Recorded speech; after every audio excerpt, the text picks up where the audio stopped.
I want to just acknowledge all the work. We had a great crowd here tonight. We had a great crowd last Sunday. I walked in today and the den is out telling everybody I'm brewing walk to be here. That I know how hard the marketing staff worked. To get people here on a Friday night in LA is not an easy deal. And so I just want to say thank you to all the people that created a great atmosphere here, and just appreciate the hard work that goes into these things behind the scenes. Disappointed because I know our team. I know how well we prepared leading up to this game, and to get out-toughed and out-rebounded in that second half, that stings.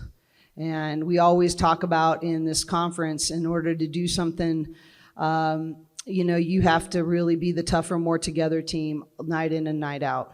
And I don't want anybody telling us that, oh, but you're so young and, you're making such great strides. I think you're ahead of No, we didn't take care of the things under our control. And at this point in the year, age ain't nothing but a number.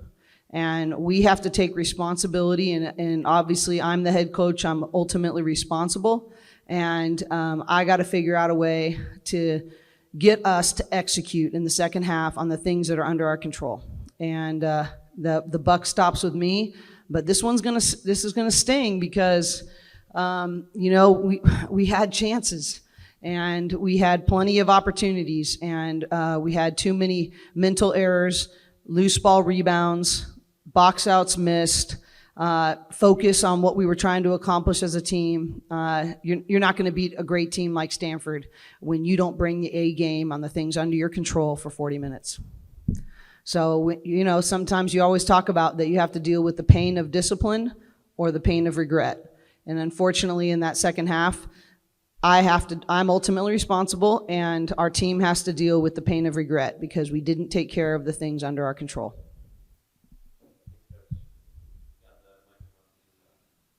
Hi, Coach. Hi. So I know this is still really fresh, but I was talking to Charisma a week ago, and she talked about how you guys journal every day, and you do a lot of the positives, negatives, everything you're learning during practice and stuff like that. So, your next practice, next time you do that, do you think you're going to mention any of this, and what do you want them to, get out of this experience?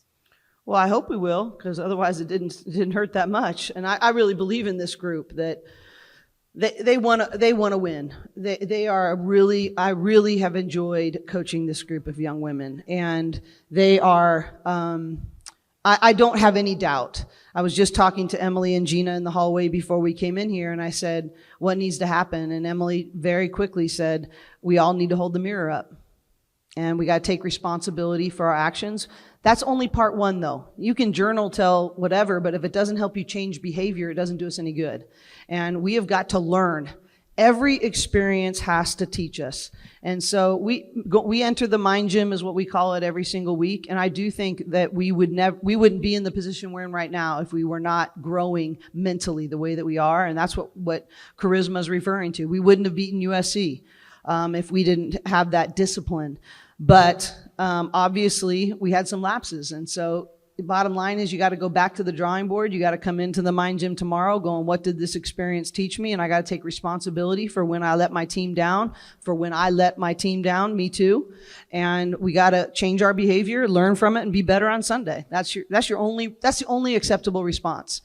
I'll tell you the answer to every single one of your questions. Get better. Get better. Every single person, every single coach, get better.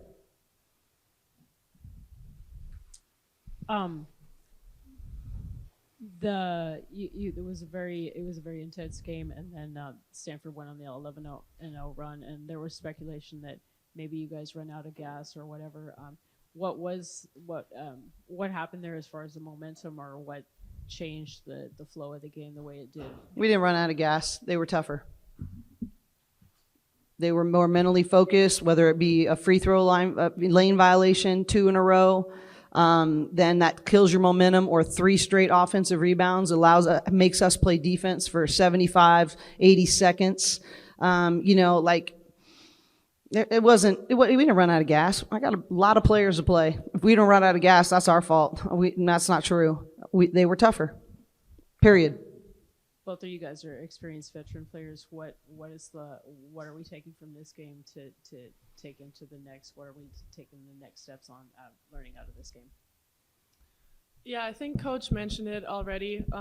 It's just that we need to stay more consistent in being locked in, executing what we're looking for, and just being tougher overall.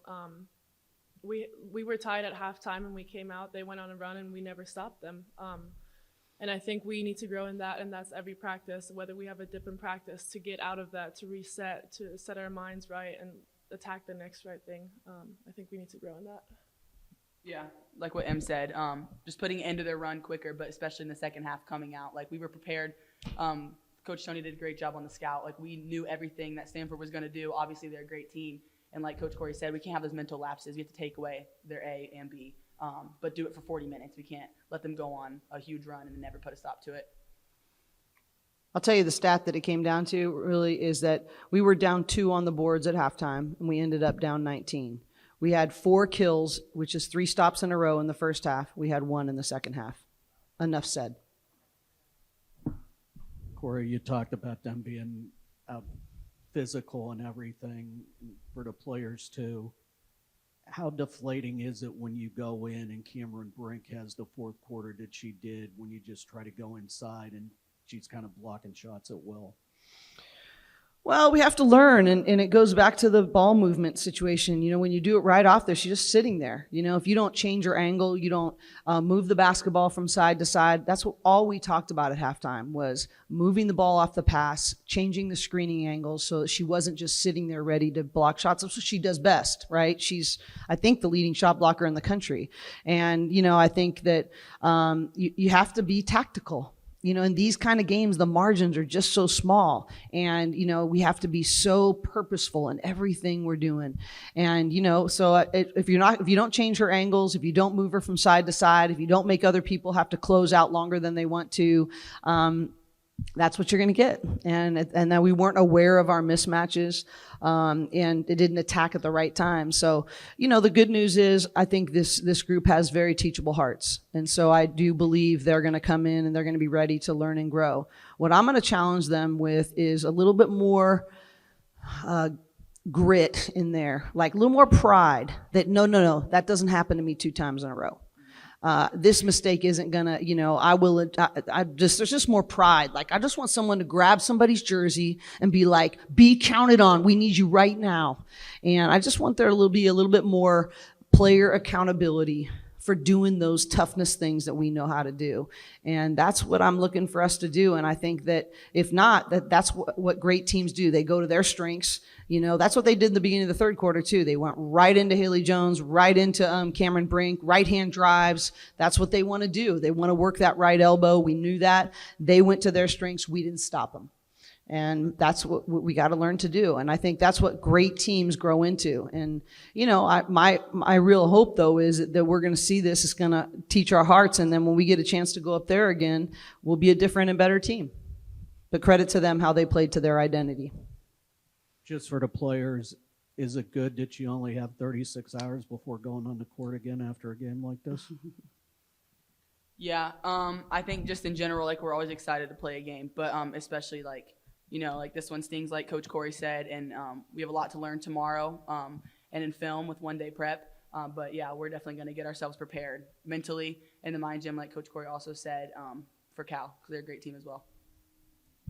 Yeah, what Gina said, it just forces us to learn from what happened tonight and figure out the next right step. For Coach, going into the fourth quarter at South Carolina, you're tied with the number 1 team in the country. Tonight, you're down by 2 going into the fourth quarter against the number 2 team in the country. How do you balance between, you know, telling your team that as a sign of, oh, we're right there, but also, you know, still emphasizing that the fourth quarters haven't been good enough?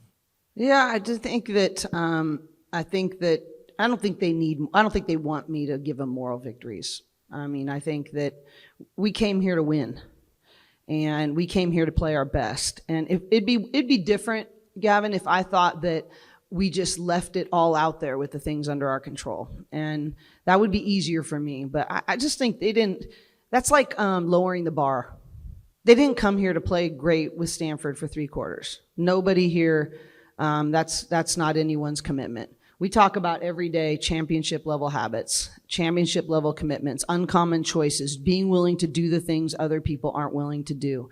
And I do think we're growing in that. It's not that I'm critical, but we wouldn't have been in there for 3 quarters. Like, we are close, but do you want me to teach you to close, or do you want me to teach you how to close the gap? And, sort of like the pain of where you are has to be greater than the pain it will take to change. It's hard. If it wasn't hard, everybody would do it. And so they have asked our coaching staff to coach them to the gap. And that gap's uncomfortable. And so I think they know I really believe in them. I'm really proud of what they are going to grow into. But I'm pissed off because we didn't play our best in the things that we needed to count on from each other. And I don't think they'd want me to be any different. I really don't. For the players, you guys talked a lot about mentality. What was your mentality going into that fourth quarter, and how do you keep your mental up in those type of situations?